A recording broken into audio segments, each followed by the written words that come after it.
নামাজটা ছাড়েন না। যত পাপ করছেন করেন, আমি বলি নামাজ ছাড়েন না। ইনশাল্লাহ একদিন নামাজই আপনাকে পাপ থেকে বের করে আনবে ইনশাআল্লাহ। শয়তান আপনাকে হতাশ করতে চাইবে, শয়তান আপনাকে হতাশ করতে চাইবে যে তুই তো গার্লফ্রেন্ডের সাথে কথা বললি, রাতের বেলা পর্ন দেখলি, তুই তো ফ্রি মিক্সিংয়ে আছিস, তুই মাদক দ্রব্য খাচ্ছিস, তুই কাজে ফাঁকি মারিস, তুই ট্যাক্স আদায় করিস নাই, দুর্নীতি করছিস, তুই আবার নামাজ পড়বি কেন? শয়তান আপনাকে এগুলো বোঝাবে কিন্তু যে নামাজ তো আমার সময় পায় না, আমি তো অনেক পাপী মানুষ।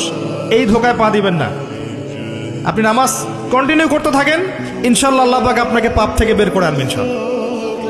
ওই নামাজটা যদি ছেড়ে দেন তাহলে আর কোনো হাতিয়ার বাকি থাকবে না। আর আপনি যত পাপ করেন না কেন মায়ুস হবেন না, মন ছোট করবেন না। আপনার একটা সেজদা, যে সেজদা আপনি চোখের পানি ঢেলে দিয়েছেন আল্লাহর কাছে যে আল্লাহ আমার ভুলগুলো তুমি মাফ করে দাও, আমার তওবা তুমি কবুল করো, ইনশাল্লাহ দেখবেন ওই একটা সেজদা যদি কবুল হয়ে যায় আল্লাহ পাক আপনার সব গুনাহ মাফ করে দিবেন ইনশাল্লাহ।